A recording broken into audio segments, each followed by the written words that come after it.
diante da tua grandeza. O que se vê, o coração não sente, o corpo responde, minha alma não mente. Sonda agora esse coração, veja, Senhor, se não tenho razão. Mas eu não quero ser tão racional. Espírito Santo pode se achegar e fazer morada, e fazer morada. Espírito Santo, mora em mim. O meu coração é o seu lugar, faça morada. Eu te convido a nunca mais me deixar aqui. Faça morada em mim, faça morada em mim, faça morada em mim.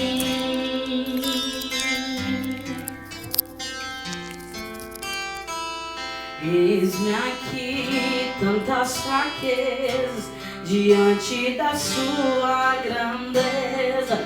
O que se vê, o coração não sente, o corpo responde, minha alma não mente. Sonda agora esse coração, veja, Senhor, se não tenho razão.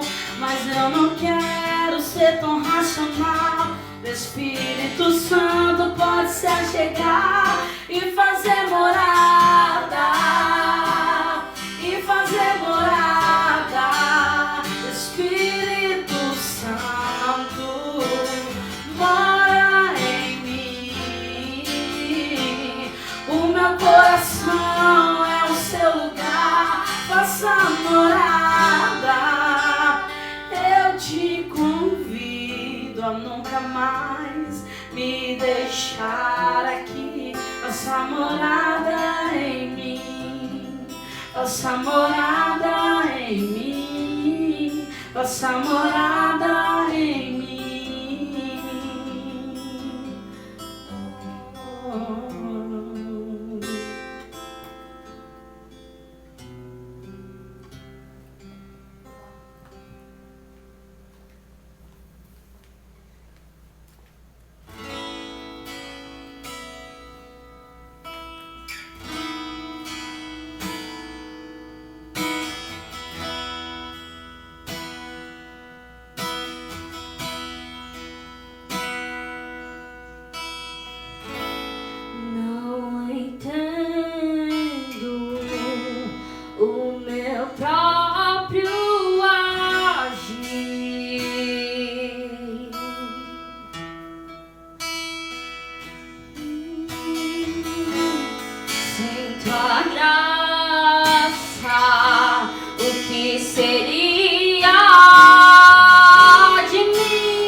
Pois o bem que eu quero fazer não faço, e o mal que eu não quero, este sim acabo cometendo. Em meu ser militam carne e espírito, em uma guerra infindável, da qual eu não me rendo.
Ao te conhecer, todo o meu ser se enche de bondade e reina o Espírito sobre a carne.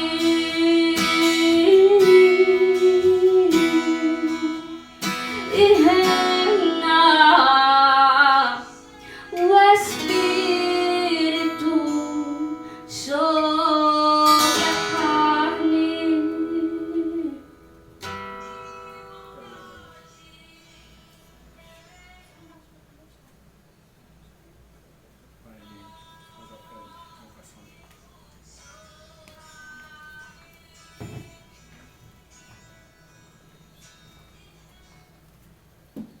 Boa noite a todos, a paz do Senhor, queridos jovens, que nesta noite, acredito que já tem muitos, conectados conosco aqui, com essa participação especial aqui da irmã Beatriz. A irmã Beatriz, da Igreja Ágape, líder de jovem, e a irmã Suzane. A Suzane também faz parte aqui da liderança dos jovens aqui da Assembleia de Deus. E nós ficamos felizes, pela aceitação, pelo convite de vocês. Bom, para nós é um desafio, a primeira vez que a gente está para falar de assuntos tão importantes, de uma certa forma questionador e que desperta curiosidade entre os jovens. Às vezes eu vou me citar aqui como jovem também, fazer igual ao apóstolo Paulo, tá? Para poder a gente entrar no clima. Essa live ela foi anunciada, e nós temos aqui 3 temas importantes, que nós vamos falar sobre a sexualidade, sobre a felicidade e sobre a santidade. São temas bem importantes para nós jovens, para os jovens, São assuntos atuais e que nós vivemos isso dia a dia. Só para a gente começar um esboço rapidinho, quando a gente for falar de sexualidade, a nossa live vai ser com a participação das 2 irmãs, onde elas vão estar respondendo no âmbito do entendimento delas como jovens. Por isso que a gente convidou as mesmas, porque às vezes o meu entendimento ou a minha forma de ver, como uma pessoa já adulta, casada, é diferente. Então é isso que a gente quer interagir esta noite.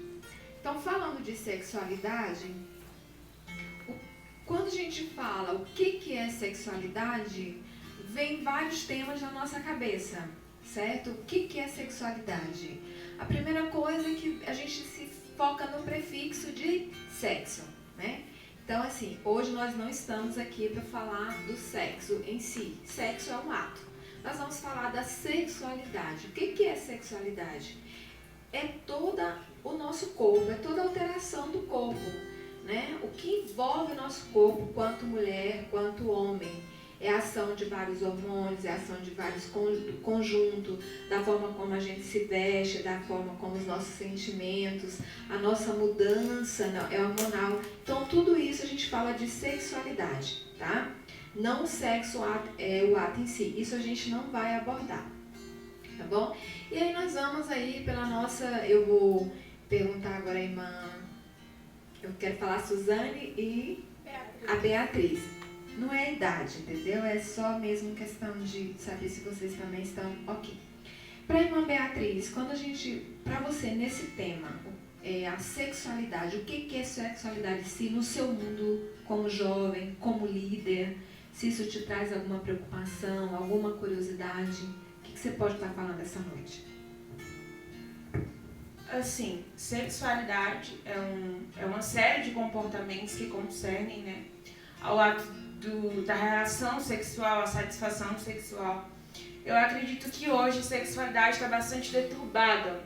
Hoje nós temos uma série de efeitos que o mundo colocou sobre nós e que transforma em algo que não é realidade. Então, ou seja, a sexualidade, o sexo foi algo deixado por Deus, só que está muito deturbado. Então, a sexualidade é realmente uma série de atos que concernem no realizar desse ato. Certo. Uma Beatriz deu, né, o ponto de vista, vamos ver o que a irmã Suzane tem que falar.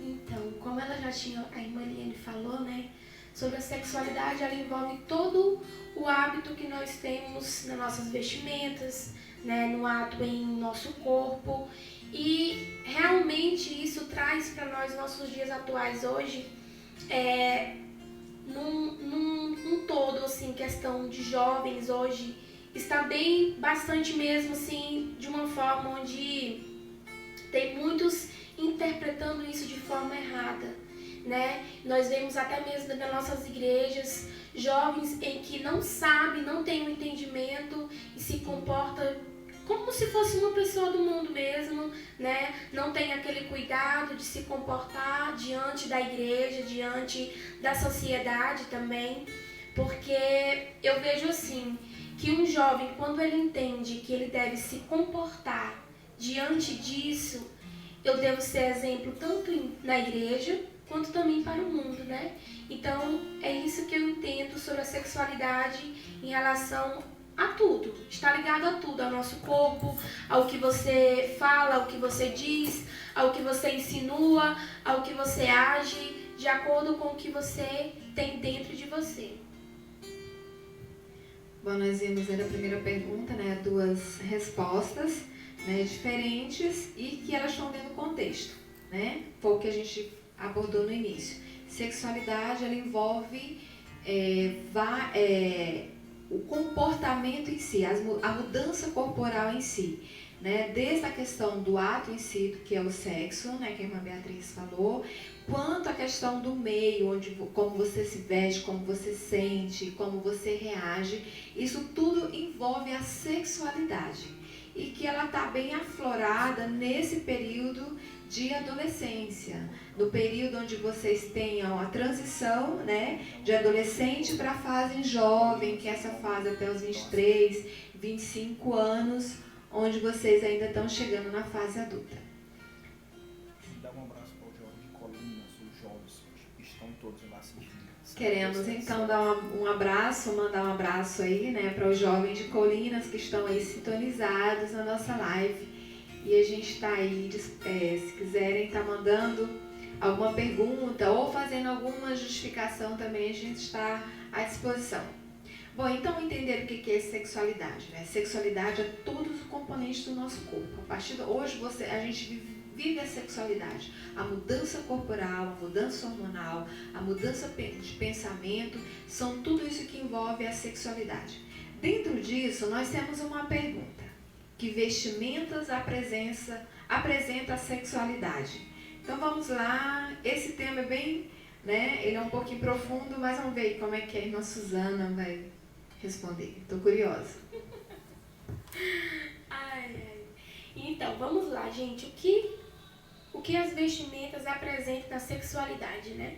Eu acredito que, assim como ela acabou de mencionar, na transição de adolescente para, né, a fase jovem, a fase adulta, eu mesmo falo por mim que eu passei por essa transição, e essa transição na parte adolescente, primeiramente, ela traz assim, você quer se sentir de uma forma, porque o nosso corpo ele reage, o nosso corpo ele começa a ter mudanças, e de acordo com o que o nosso corpo vai tendo mudanças, nós também vamos tendo mudanças.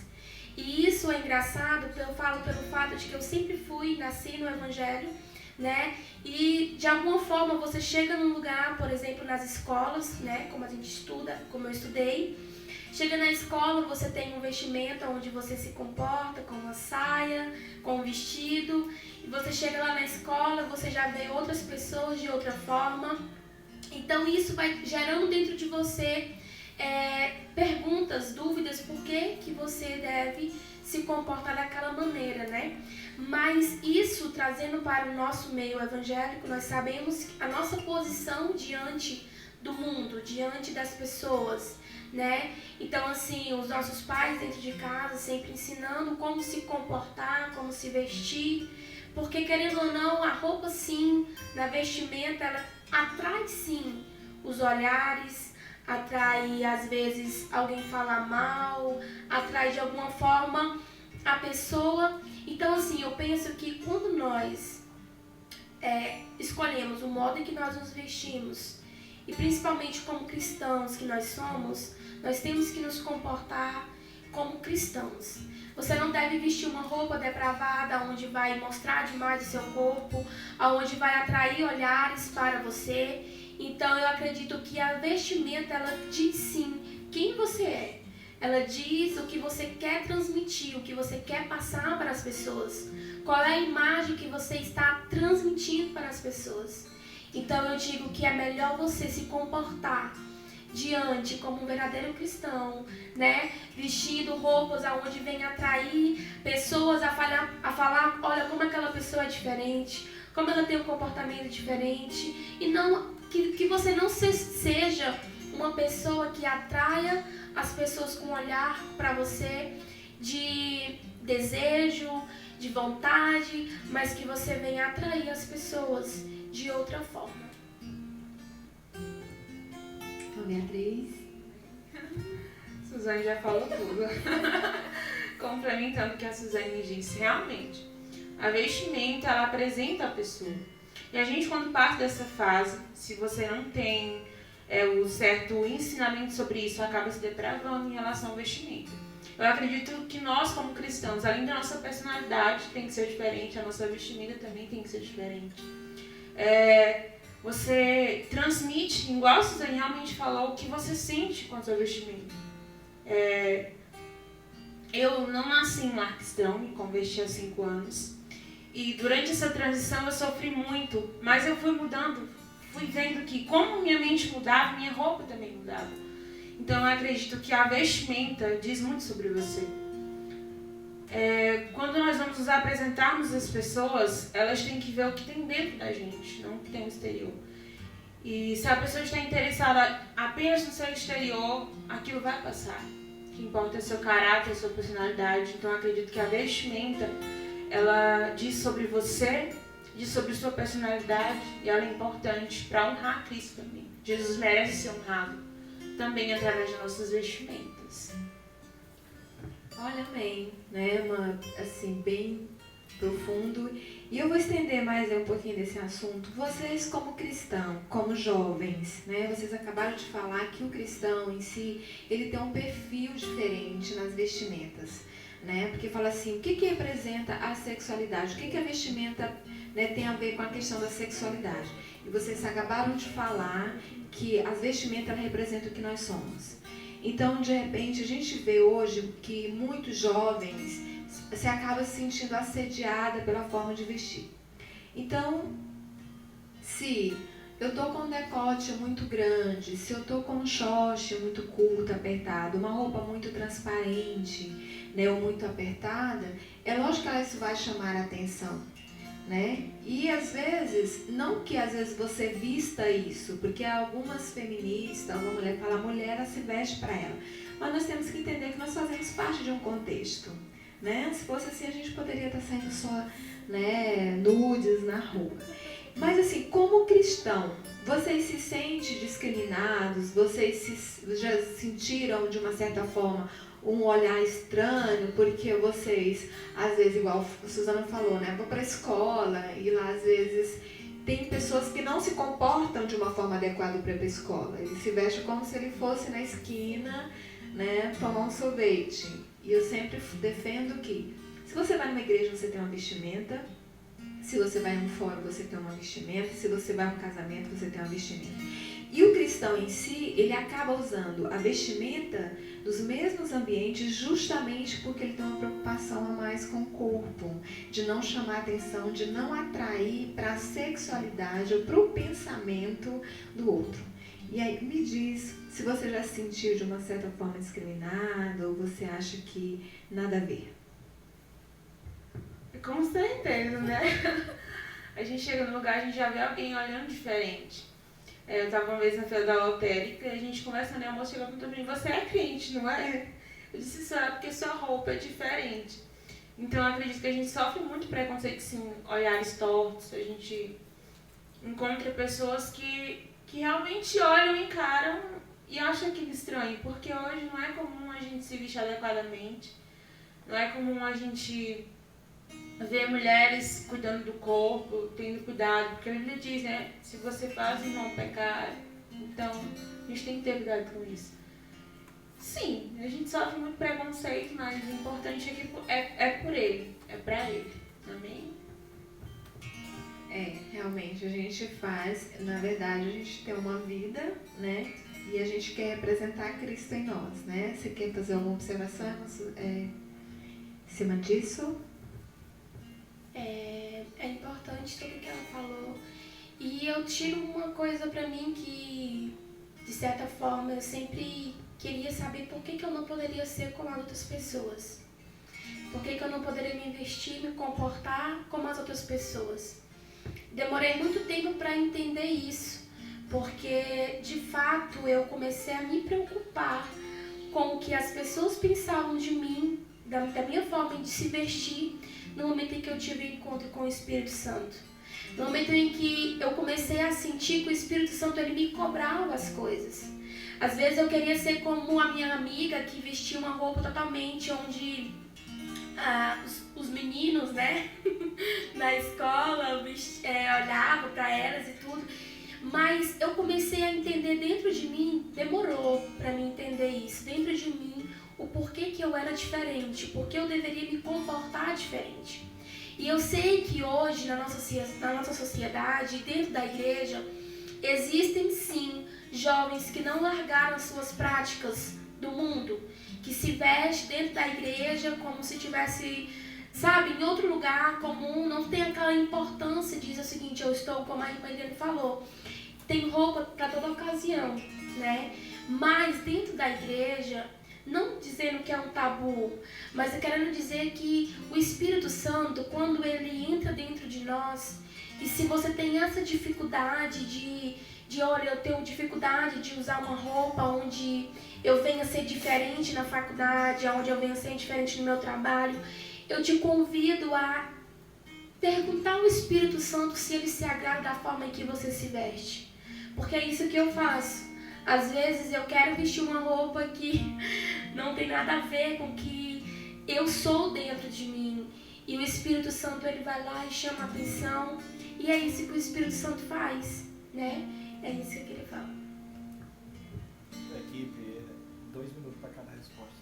Quando eu fizer assim, vocês já concluem e passam para outra. Então a gente vê que tem um propósito. Na verdade, as vestimentas do cristão, ele é dentro de um propósito de agradar o Espírito Santo, né? Então nem sempre a gente vai agradar o mundo mesmo com a forma de vestir e de ser. Muito bem explicado, eu acho que quem está aí, né, já entendeu. E não fiquem tristes, não se envergonhem, porque você tem uma forma diferente de usar, de vestir.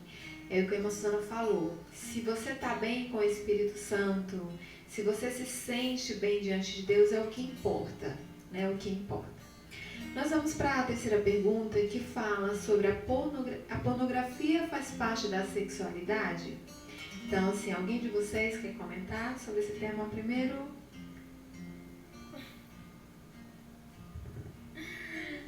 É um assunto, né, bastante... Na verdade, isso é comum entre os jovens, né? Acredito que não tenha esse jovem que tenha coragem de dizer que talvez nunca colocou diante dos seus olhos algo que não agradava a Deus. E dentro da nossa sociedade existem muitas pessoas que têm a pornografia como um vício, né? Tem a pornografia como algo, ele não pode ter fisicamente, mas virtualmente ele coloca diante dos seus olhos e isso termina trazendo eu acredito que a pornografia para mim, para uma pessoa que tem esse vício, é como se fosse uma doença. Porque, assim como na escola nós aprendemos, né? Às vezes a pessoa tem aquele hábito de todos os dias olhar, de todos os dias ter aquele hábito. E isso termina, sim, trazendo para a pessoa um hábito onde ele tenha, sim, a dependência, né? E não é um assunto que eu tenho muita exploração para falar e é isso. Para você, a pornografia faz parte da sexualidade? Eu acredito que não. Eu acho que foi o inimigo que colocou isso. Porque a pornografia, ela deturba tudo que Deus colocou como limite da sexualidade. A pornografia escraviza, ela transforma a pessoa completamente. Se a pessoa é solteira e ela entra num casamento com esse hábito, com essa de pornografia, ela transforma aquilo como uma base do seu casamento e acaba dando errado. Pornografia, ela deturba todos os sentimentos da pessoa. Tem gente, eu fiz um estudo em relação a isso, que transforma os hábitos emocionais. A pessoa fica muito raivosa, ou fica muito triste. A pessoa ela tem crise de ansiedade, depressão, tudo com base na pornografia. Eu acredito que é um hábito que não faz parte. É o inimigo que colocou dentro disso. Não faz parte de jeito nenhum. É coisa do inimigo. É algo totalmente inaceitável. Se você é cristão e tem esse hábito, não é só o hábito da pornografia nua e crua. É os filmes que você vê na Netflix, é as séries que você vê. Aquela ceninha lá é pornografia. Aquilo mexe com sua mente, com sua cabeça e com todo o limite que Deus colocou para o sexo. Então, na minha vista, tenham cuidado com isso. É realmente algo muito pesado.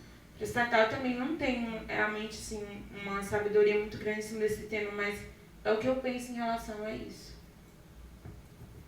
Bom, mas vocês responderam direitinho, né? E fui bem enfática quando disse, não, a pornografia ela não faz parte da sexualidade, tendo em visto que a sexualidade é um conjunto, né, das mudanças corporais, né, hormonais, sentimentais que nós vemos. Na verdade, a pessoa pega a pornografia como um hábito ou como um vício e ele traz para dentro do cotidiano dele. Às vezes, na busca de sentir um prazer ou questão de curiosidade, e realmente ela acaba deturbando, porque assim, as pessoas, a maioria que estão ligadas à pornografia, eles se tornam viciados, né? E a gente sabe que o nosso corpo é sagrado, né? E a gente, claro que é um tema que nós não vamos abordar aqui, que ele é bem mais profundo, mas assim, lembrar que esse hábito, se é um hábito, eu posso deixar de fora da minha vida, né? Eu posso evitá-lo, eu posso fugir, como ela falou. A pornografia, ela tem hoje a propaganda em si, na questão que é uma coisa de liberdade sexual, liberdade pelo prazer. Mas, na verdade, a gente sabe que ela é um vício mesmo e que ela estraga muita vida, isso tanto de jovens quanto de casais, né? E aí, outra pergunta é, sexo antes do casamento, para vocês, é pecado? É pecado, não tem como tirar. Por que é um pecado? O sexo envolve só o contato pessoal, emocional, é alma. Igual a Eliane acabou de falar, Eliane, é o nosso templo, é o nosso corpo. E quando você profana isso, você está entristecendo o Espírito Santo.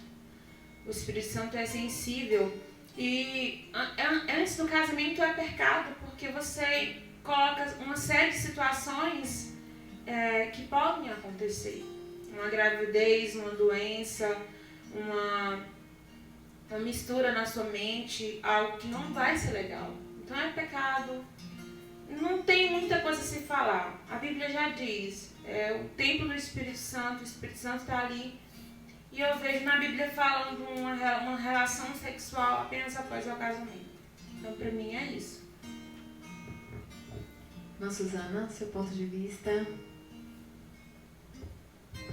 A Beatriz falou tudo, né? Mas complementando também, eu acredito sim que é pecado, né? Porque a Bíblia fala sobre o sexo, ela fala não sobre o ato em si, mas ela fala que Deus deixou o sexo para o casal, né? Depois do casamento, aonde vai se tornar uma só carne, um só corpo. E eu acredito que quando a pessoa ela comete um ato do sexo antes do casamento, ela não tem noção do que ela está carregando para a sua vida. Porque eu acredito que eu, como jovem, eu abri mão de várias vezes oportunidades em que tive de ter cometido, mas não fiz. Primeiramente pelo que eu tenho com Deus, primeiramente pelo que eu acredito que é na palavra de Deus, onde ele diz que Deus deixou o sexo como um presente para o casal. E eu acredito que aquela pessoa que ela comete o sexo antes do casamento, ela nunca vai saber o que é de fato aquele presente que Deus deu. Porque por mais que ele sinta o prazer, ele não vai saber o que Deus reservou. Então eu acredito que quando você peca antes, que você cai antes, você normalmente, como dentro da igreja, existem jovens que caíram, casam, e depois que casam, eles não têm uma vida feliz. Porque eu acredito que você vai levar as consequências daquele pecado para dentro do seu lar. Então, o meu conselho é que você não faça isso, que você espere o tempo certo, para que você acredite no que a palavra diz. Porque eu até hoje, eu tenho 24 anos, eu acredito sim no que a Bíblia diz. E se você já cometeu, simplesmente, agora é simplesmente você se olhar para si e não cometer mais. Muito bem, irmã Suzana. Essas duas meninas também afinadas, né? Então, assim, as duas falaram, só complementando, quando você disse das consequências do sexo antes do casamento, é justamente esse sentimento.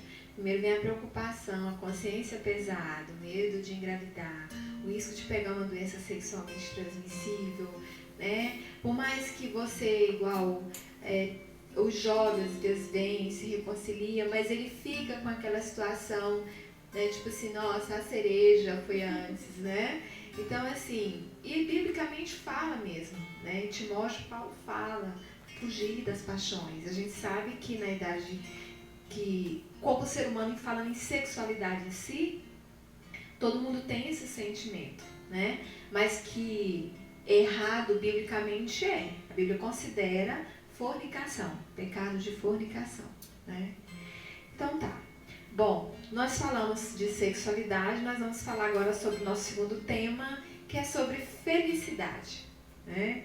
Então a felicidade, a gente sabe que é um tema, ele é muito individual, porque isso vai de cada particularidade, mas de uma forma em geral a gente tem como distinguir e ver o que hoje nós vamos ver.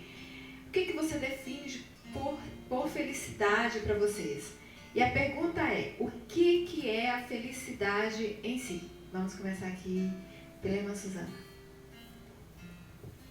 Então, felicidade é algo que está dentro de nós, né?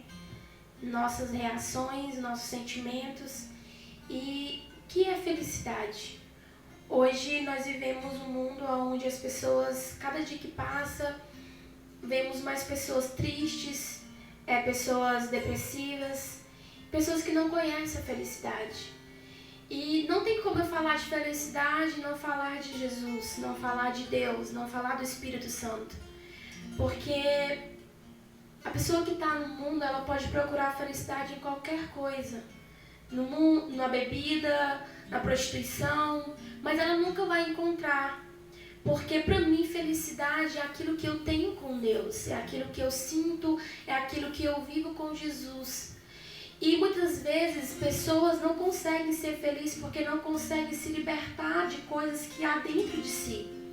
Porque a felicidade, ela se torna rotina quando você está livre de acusações. Porque às vezes você olha assim para Deus e pensa assim, pelos seus erros, pelos seus pecados, você acha que é impossível você ser feliz. Você acha que não tem como você ser feliz porque você fez isso ou você fez aquilo.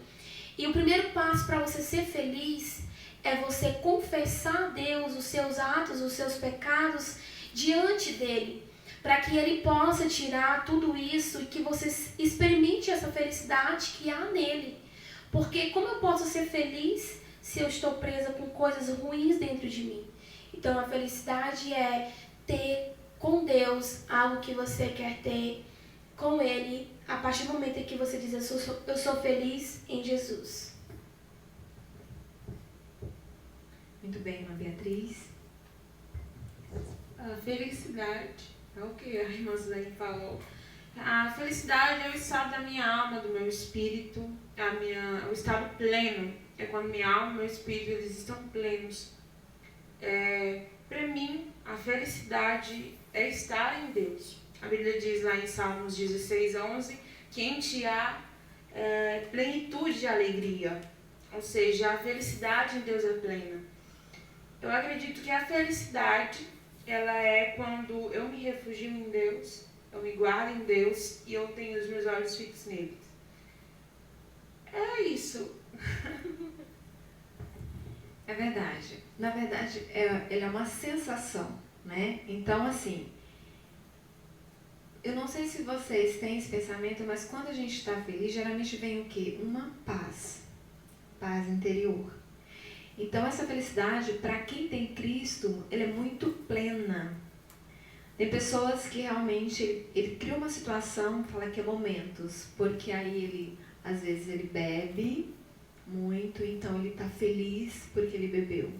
Ou ele está feliz porque ele comeu uma pizza, né? Mas a felicidade em si, ela só vem quando a gente tem a paz de espírito, né? Jesus fala aqui, ele é a paz e a paz dele ele nos dá. Então, assim, sem essa paz, sem essa comunhão com Jesus, o homem não tem felicidade. Ele tem momentos felizes, né?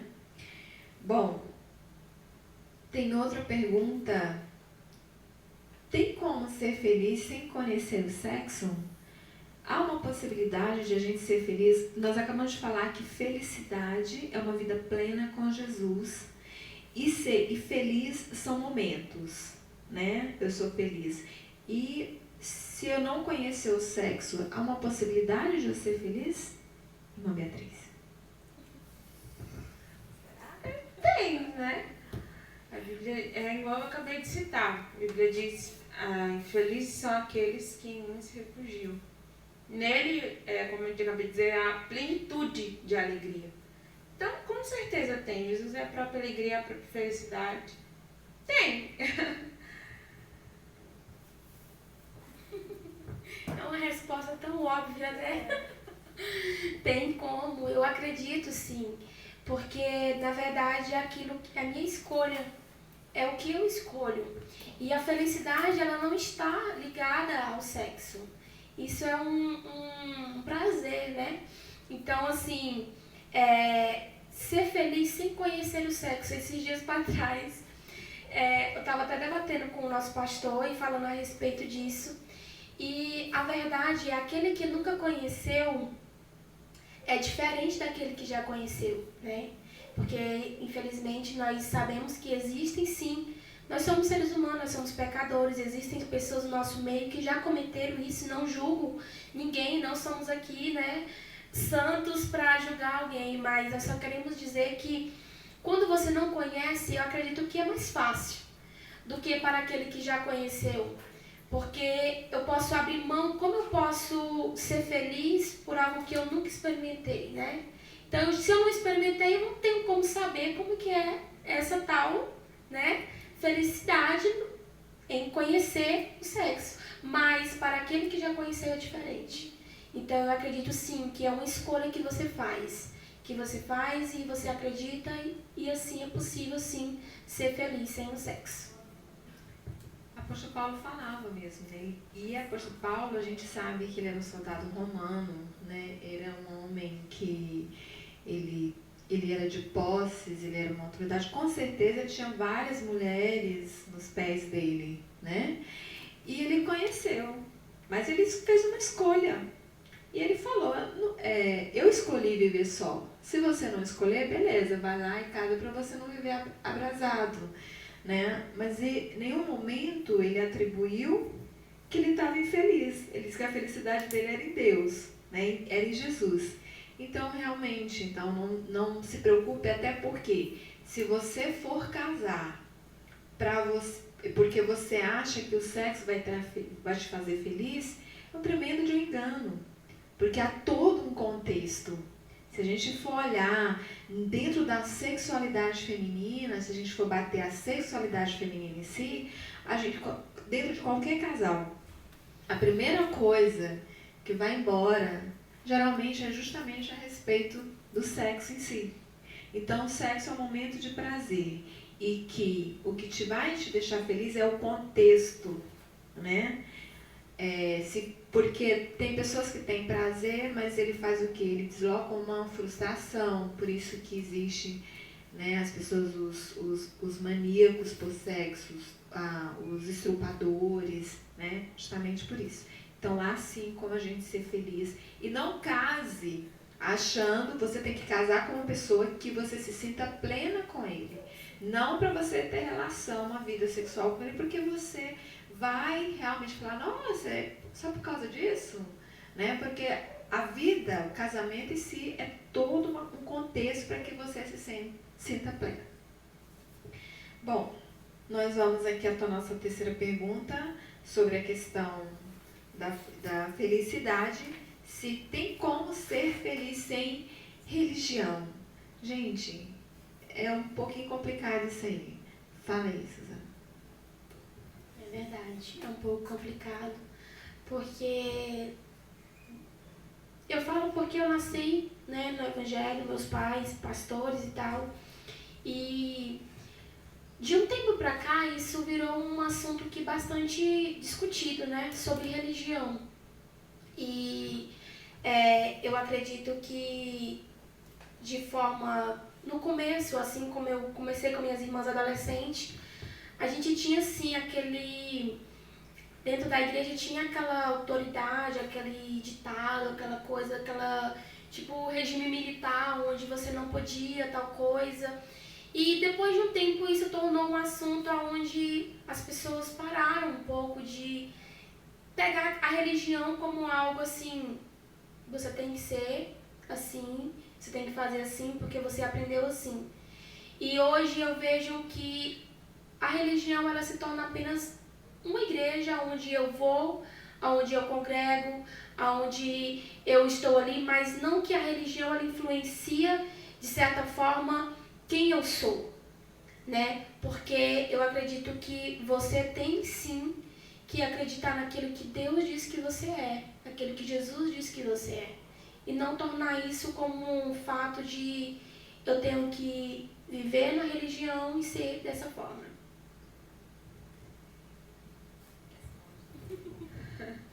É uma pergunta bem complexa, na verdade. A religião é o quê? É o ato de acreditar em algo maior, então poder. Então nós temos o hinduísmo, temos o budismo e por aí vai. Maçonaria, então tem muitas religiões.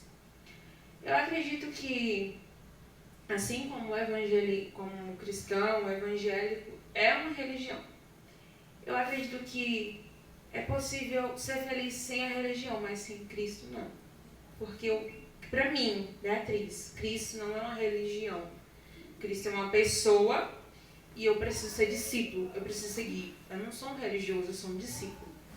Então, sem religião, nós temos várias pessoas. Nós temos os ateus. Tem gente que casa, tem dinheiro, é feliz, Maldivas, né?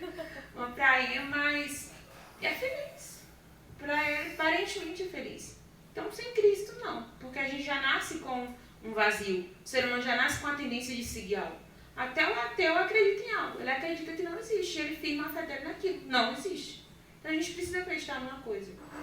Então, sem religião, é possível. Agora, sem Cristo, para mim, não.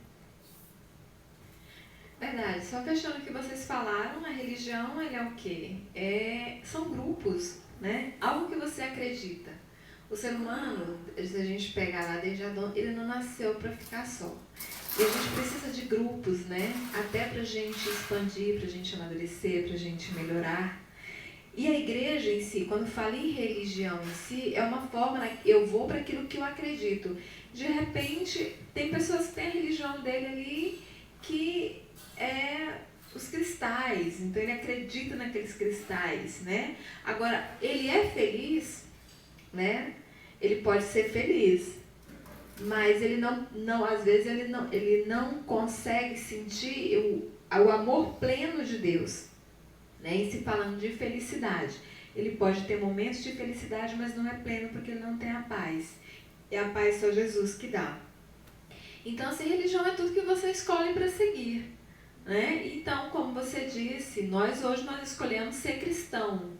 Nós temos essa religião, que nós somos evangélicos, porque nós queremos adorar a Deus de uma forma diferente, né? E graças a Deus, nós acreditamos que essa é a melhor forma de a gente se chegar a Deus.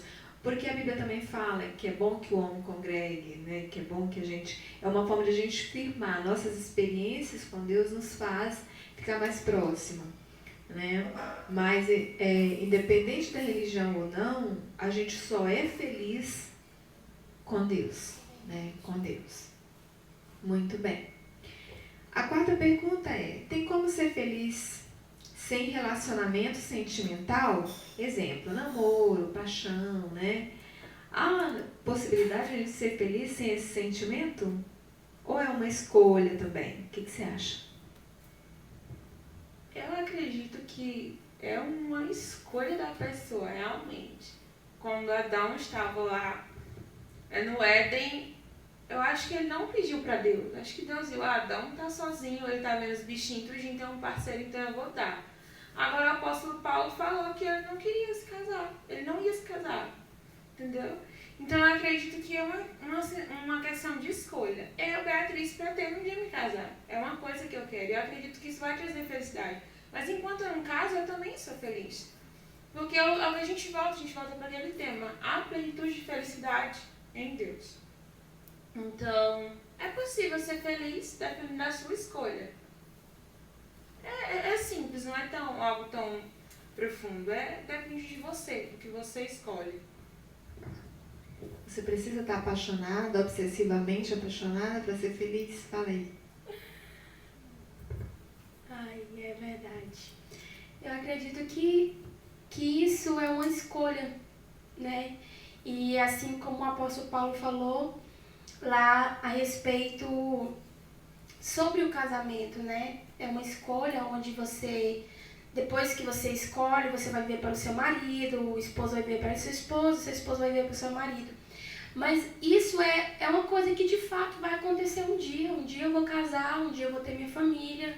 Nós não vamos ficar, a não ser que você queira, né? Ficar solteiro pro resto da vida. Mas eu pretendo me casar antes de Jesus voltar, se Jesus não voltar antes. Mas é possível sim. Isso não é uma coisa que você diz o seguinte, você só vai ser feliz se você tiver um relacionamento. E eu quero dizer para muitos jovens que estão ouvindo hoje, adolescentes, que tá naquela modinha, eu tenho que ter um namorado, né? A dependência de uma pessoa, porque afinal de contas existem pessoas que não estão bem consigo mesmas, mas está tão dependente de um relacionamento que não consegue viver para si mesmo. E isso termina, de fato, trazendo para você consequências que o tempo não pode curar, porque o relacionamento é uma escolha. E eu não vou namorar por namorar. Você tem que ter uma escolha de dizer o seguinte, eu vou namorar com a pessoa, casar e formar minha família. Mas hoje nós vivemos um mundo diferente, onde as pessoas têm vários relacionamentos antes de casar. Mas isso não significa que você precisa disso. Você tem que fazer a escolha certa, você tem que esperar o momento certo. A Bíblia diz que há um tempo determinado para todas as coisas debaixo do céu. Então, se você tem essa palavra, então acredite que uma hora você vai casar, você não vai ficar encalhada. E assim, Deus tem um propósito para nossas vidas. Vocês entenderam, né? Elas duas aqui não querem a escolha de Paulo, elas querem a de Adão mesmo, né? Mas estão focadas agora, né? Entender e esperar no Senhor, né? Como diz aqui, Deus conhece o desejo do coração de vocês, assim como conheceu de Adão, né? A Bíblia diz que antes mesmo que a gente abra a nossa boca, o Senhor já nos conhece. Ele só quer que a gente faça uns pedidozinhos, né? Para afirmar. Muito bem. Então a gente vai agora com o nosso terceiro tema, que é sobre santidade. Falar em santidade nos tempos que nós estamos vivendo, né? Então, assim, eu não sou muito velha, mas na minha época um beijo era pecado, né? E para os da minha época entende que era até disciplina. Então, assim, o que é santidade para nós hoje num mundo tão globalizado, onde a gente, né, vive ligado, conectado 24 horas com todo mundo? A gente tem uma disposição muito grande hoje de informação, de fotos, de fatos, né? O que é ter santidade para vocês numa época tão globalizada e tão atualizada, né? É possível haver santidade nessa época? O que vocês acham? A santidade é o ato de eu me tornar santo, kadosh, separado. Me separar de tudo que me afasta de Jesus, de tudo que não está no contexto do que Jesus fazia, eu não vou fazer. Isso é santidade, me separar do que está no mundo. É possível ser santo? É. Você precisa amar o Senhor Jesus Cristo, amar o Espírito Santo e ter a condução do Espírito Santo. A Bíblia diz que não é por força nem por dizer, é pelo Espírito Santo. Então, quando você tem o Espírito Santo, você busca isso, é possível ser santo porque você começa, Espírito Santo, me mostra como Jesus é, me mostra como Jesus agia, como Jesus respondia. E Ele vai te moldando, te ensinando. E você vê que não se torna um peso, se torna um prazer. Hoje eu sinto um prazer. Às vezes, até a roupa que a gente vai usar, o Espírito Santo diz, eu gostei mais disso do que de outras coisas. O seu cabelo é bonito assim. Você sente um prazer de satisfazer. É algo incrível, só conhece quem experimenta. Então eu acredito que é o ter o Espírito Santo, ter Jesus e amá-lo acima de todas as coisas. Muito bom. E aí? Santidade, ser santo, né? Como a Beatriz falou, não tenho muito o que falar, mas é a pessoa sem pecado, sem mancha, né? E a Bíblia diz lá em Apocalipse 22:11 que quem é santo, que se santifique ainda mais. Porque, infelizmente, nós vivemos num mundo em que existem, sim, dias que nós vamos pecar, vamos errar. E o que eu devo fazer diante dessa situação em que eu cometo um ato em que eu deixei de ser santo? Porque eu falo por experiência própria, porque muitas vezes, às vezes cometemos pecados pequenos e pensamos assim, pronto, Deus não vai me ouvir mais. Deus não quer mais ter aquela intimidade comigo. E aí eu começo a me fechar naquele meu pensamento e deixo que aquilo torne a minha vida distante de Deus. E eu deixo que aquele pecado, ele entre dentro de mim e eu me distancio de Deus. Mas eu acredito que, assim como a Bíblia diz que aquele que confessa alcança a misericórdia. Então, a partir do momento em que você erra, em que você peca, você tem que sim reconhecer e confessar a Jesus o seu pecado e começar dali uma nova trajetória. Começar novamente a ser santo, abrir mão do pecado, abrir mão dos seus próprios desejos, para que você escolha os desejos que Deus quer para a sua vida. Porque ser santo, vamos falar a verdade, não é fácil. É você ter a renúncia, é abrir mão do eu, é abrir mão dos meus desejos para que os desejos e os propósitos de Deus se cumpram na minha vida. Nós tivemos uma escola bíblica dominical, né, esse domingo, em live também. A gente falou justamente sobre isso, sobre a santificação, né? E vocês conceituaram muito bem. O santo é aquele que se separa. E a santificação ela é buscada dia a dia. Como a Suzana falou, a gente peca sim, a Bíblia diz que o homem peca, e aquele que diz que não peca já é mentiroso, né? Mas aí é onde tá, e Salmos também fala, né, que nós temos que buscar misericórdia, confessar ao Senhor os nossos pecados, que Ele usa de misericórdia para nos perdoar. Então a santificação, né, a santidade, ela é possível, igual foi a santidade, sim, a partir do momento que você aceita Jesus, né, você tem a renovação, você já está no caminho da santidade. Ela é contínua, ela é diária, como vocês acabaram de falar. Bom, tem como um jovem ser santo? Tem, Beatriz? Tem como um jovem ser santo, foi o que nós acabamos de falar. A gente já abrangeu já essas duas perguntas. A Bíblia diz, jovem, eu vos escrevo porque vocês conhecem a palavra, ela está em vós e já vencestes do maligno. Então é o próprio Espírito Santo que conduziu aquilo que está escrito na Bíblia. Quando nós jovens, quando nós nos dedicamos a algo, nós temos a capacidade de colocar todo vigor naquilo. Por isso que hoje nós temos a geração das feministas, a geração, né, de toda essa galera aí dos protestos, porque quando a gente coloca algo na cabeça, a gente faz. Acho que jovem em cabeça dura. Então, se a gente colocar isso no bom sentido, a gente consegue. Tem como ser santo, é bem simples. É o que a gente acabou realmente de dizer. Cristo em nós, né, é a esperança da glória. Amém?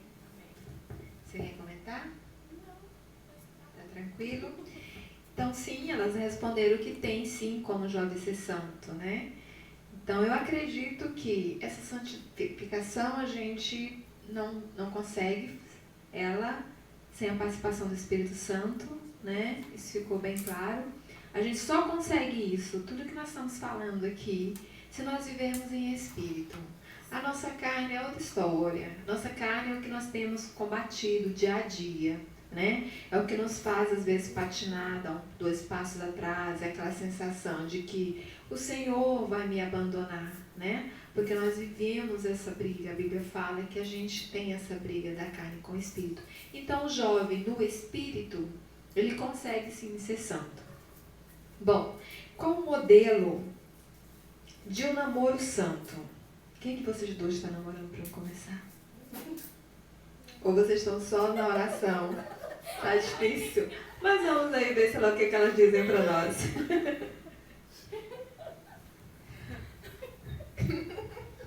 Encalhada nível hard. Qual é o modelo de... Qual é o modelo de namoro santo? Perdão, gente. Um modelo de namoro santo é um namoro que tem como base Jesus Cristo. É honrar Jesus Cristo através do meu namoro, eu torno meu namoro santo. Tudo, tem muito disso na minha cabeça que tudo é feito com um propósito, né? Então até um namoro é com um propósito. Aquelas 2 pessoas vão alcançar algo incrível juntas para o Senhor Jesus. Então, quando eu coloco Jesus Cristo, Deus em primeiro lugar, eu estou fazendo ali com o meu namorado e eu digo assim, Senhor, o Senhor está aqui, o Senhor está se agradando disso? Eu vou mandar essa mensagenzinha pro meu love. E o Senhor tá nessa mensagem? Então eu estou amando a Jesus no meu namoro. Então o principal, qual é o modelo de um namoro santo? O modelo, achei interessante essa pergunta. O modelo é a forma de Cristo. É o modelo de Cristo. É a forma do nosso Senhor Jesus. E aí, Suzana, eu sei que tu não está namorando, mas aí vamos responder. O que você acha? Estamos esperando em Deus, né, Beatriz? Aleluia, vamos orar. Então, qual o modelo de um namoro cristão? De um namoro santo? Eu entendo, eu tô solteira, não é novidade, e já tive relacionamentos, né, já namorei, mas a partir do momento que eu escolhi estar solteira, eu falei pra Jesus assim, Senhor, eu só vou me relacionar com alguém, ter um relacionamento a partir do momento em que eu estar pronta. Porque eu acredito assim, que na verdade um namoro cristão de um jovem não deve ser prolongado demais. Você tem que ter aquela escolha ali, vamos supor, eu tenho um relacionamento e você tem que saber o que você quer para o teu futuro. E a medida do modelo que eu falo é quando você faz a tua escolha, eu estou aqui, mas eu sei o que me aguarda, eu sei o que eu quero. E eu acredito que para você ter um namoro santo, você tem que ter um propósito. Eu quero honrar Deus no meu relacionamento.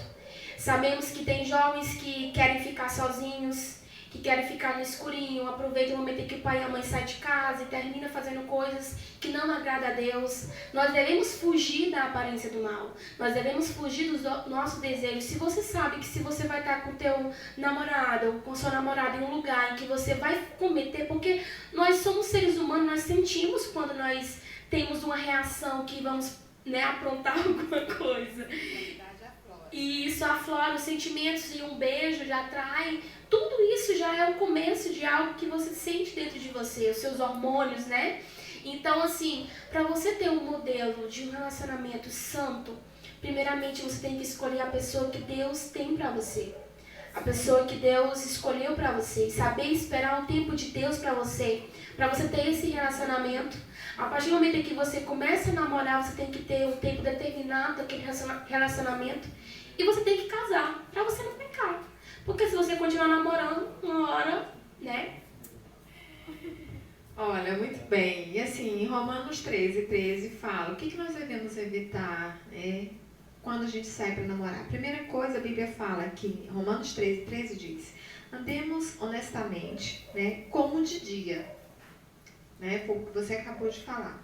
Não em glutonaria, nem em bebedice, né, não em pudidices e nem em dissoluções, não contendo e nem contendo e nem inveja. Então, o modelo para a gente conseguir atuar essa primeira coisa, o mesmo comportamento, o que eu estou fazendo aqui, eu posso fazer no meio das outras pessoas? Né? Daí a gente começa a pergunta se, opa, a gente não pode fazer, então tem alguma coisa errada, né? Então, assim, o modelo do namoro santo é justamente aquilo que não vai causar uma situação ou vai trazer um escândalo para o outro. E aquilo que vem a te levar para que, de repente, os teus desejos, os teus hormônios, a tua sexualidade ela vai ser transbordada, é bom que seja evitada, né? Já que no momento você não pode praticá-la ou exercê-la. Mas é bom que a gente vê que vocês têm esse entendimento. E quando você coloca assim, o Senhor vai se agradar disso? Esse meu comportamento não está entristecendo o Espírito de Deus? Essa é uma pergunta interessante que eu acredito que a gente deve fazer, né, diariamente, continuamente. E assim, de boa, não só os solteiros, mas os casados também, né? Bom,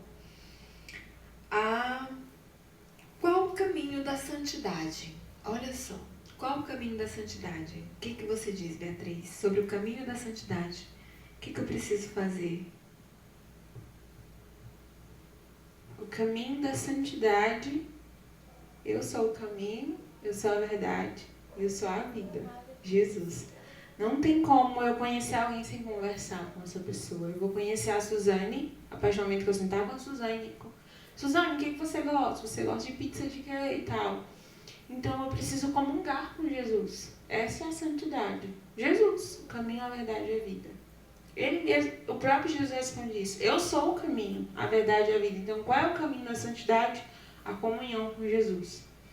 E a força de vontade e o Espírito Santo. Porque a gente não pode deixar também só para o Espírito Santo e nem para Jesus, porque a gente às vezes não tem vergonha na cara. Vergonha na cara é bom nessas horas também. Amém? Você quer comentar? Falou tudo. Bom, só fechando, né? A gente já está chegando aí, já está encerrando. Só para fechar, que o caminho da santidade realmente a gente consegue através de Jesus, através da nossa separação do mundo e a nossa consagração, né? Para a gente conseguir aquele período da santificação. Como você disse, Jesus é o caminho, né? É a parte dessa comungação que eu tenho com Jesus, com o Espírito Santo, e a consagração.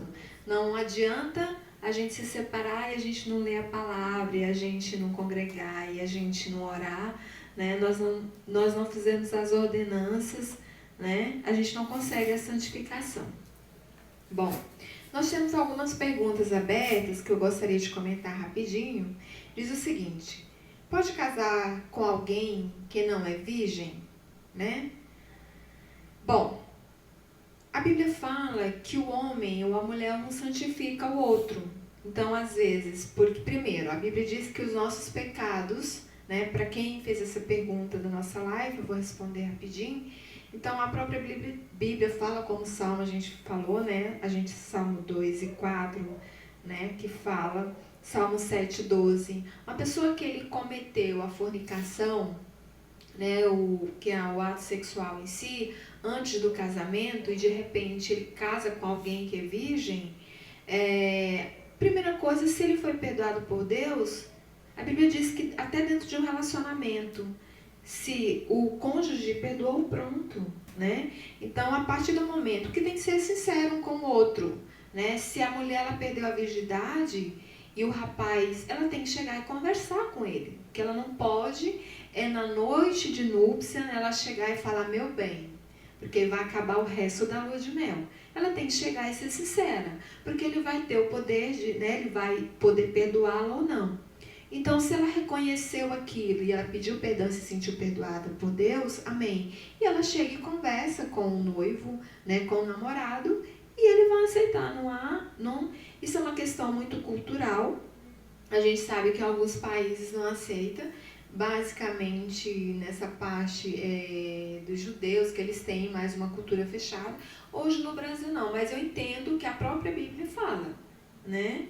Então, pode sim, pode. Você só tem que ser sincera com o seu namorado. Falar, olha, né, eu tive esse deslize, eu não sou mais virgem. E se ele aceitá-la, né, pronto. A segunda pergunta é qual a maneira de descobrir que aquela pessoa em um namoro é a pessoa certa para o casamento. Eu costumo usar, a gente tem várias configurações bíblicas, mas assim, eu costumo dizer que a primeira coisa que você tem que fazer, que eu já ouvi desde pequena e é comprovado, você tem que ir na casa do seu namorado, da sua namorada e ver como trata os pais. Isso é um ditado bem antigo. Se você chega numa casa e você vê a sua namorada gritando com a mãe dela, que você olha, que você vê que ela não gosta de tomar banho, que ela é preguiçosa, que ela é desaforada, aquilo ali ela vai só reproduzir isso depois do casamento, né? Porque a paixão passa, o tesão diminui e o serviço de casa não.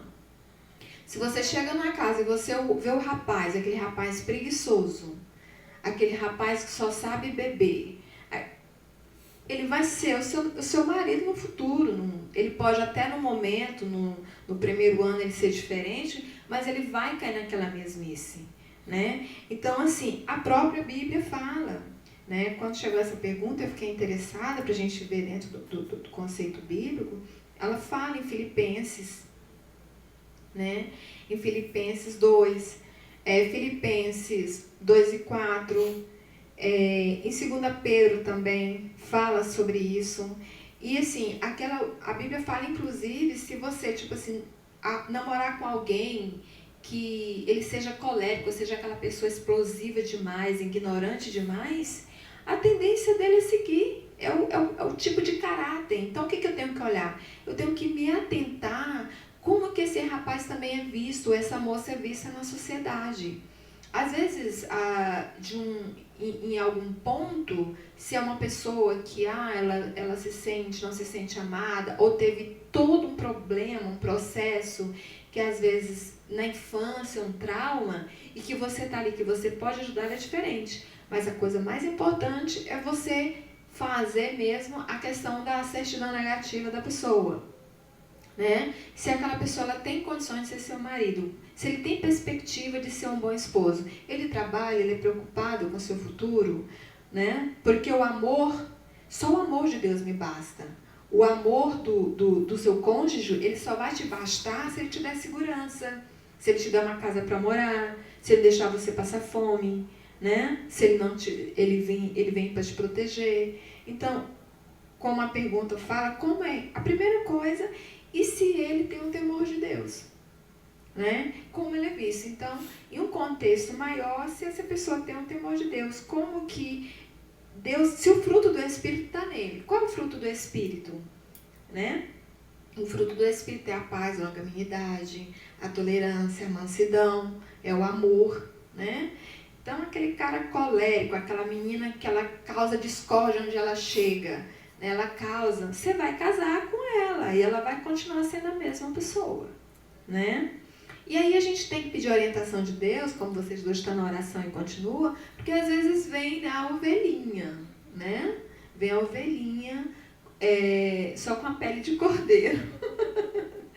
Né? E não pode ficar devolvendo depois não, pegou sua cruz e siga. Bom, olha a pergunta, amasso em namoro é pecado? A pergunta é essa. Bom, o amasso, quando a gente está falando de carícias, né? Então, a carícia, ela envolve o quê? A sensualidade e realmente a sexualidade. O amasso em si, você tocar no quadril, você tocar na mama, no colo da sua namorada, você vai estar provocando uma excitação nela. É pecado? É.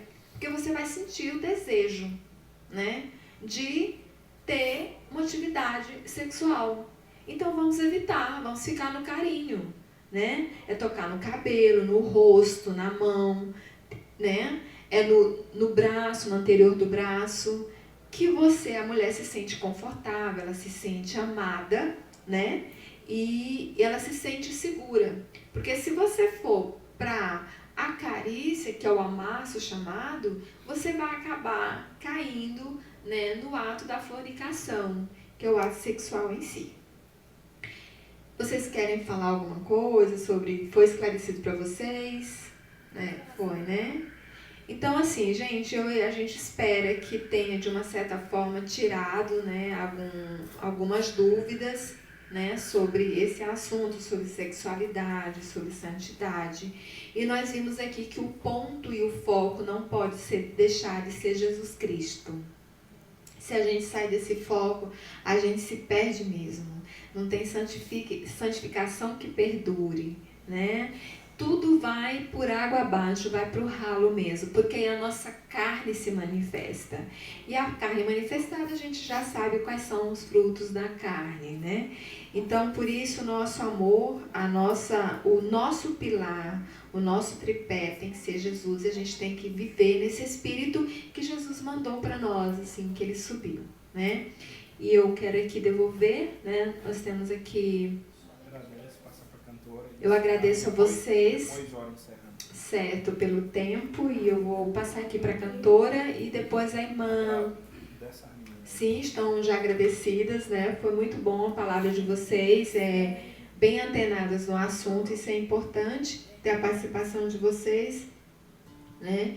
E assim, que Jesus abençoe, que guarde vocês, tá? Que mande um varão, né? Um varão que ame, que cuide, que principalmente tenha o temor da palavra do Senhor, né? E que essa palavra venha estar sempre no coração de vocês.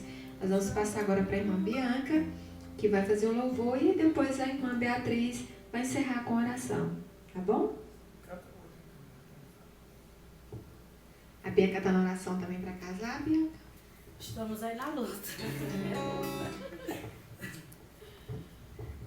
Assim aqui.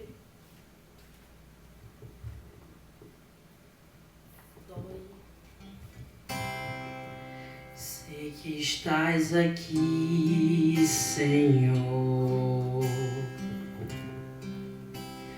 Podes perceber quem sou. Podes ver se há em mim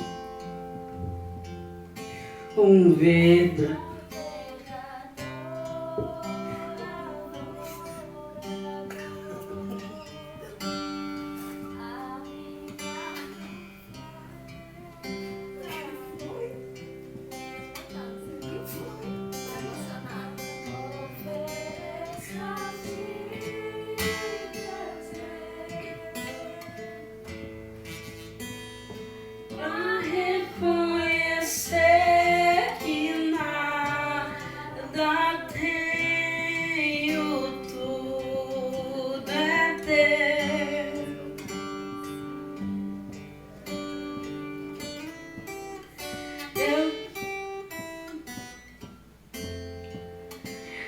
Ainda que a figueira não floresça,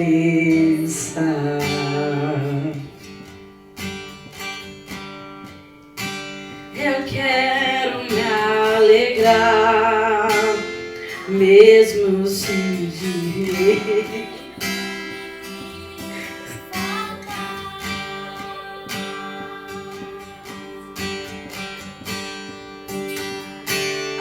Vitória vem, mesmo que pareça que é o fim.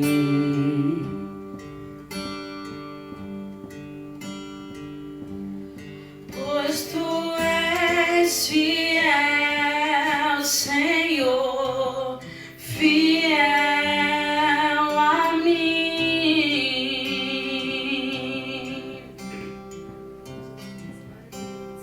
Tu és fiel, Senhor, eu sei que tu és fiel.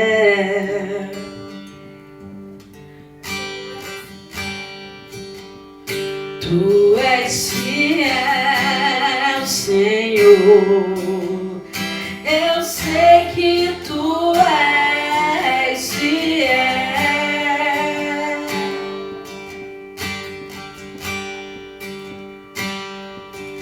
E ainda que eu não mereça,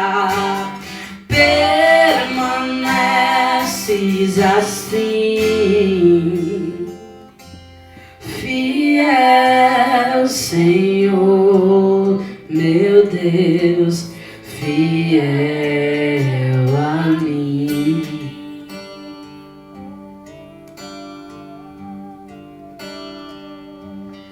Fiel, Senhor, meu Deus, fiel a mim.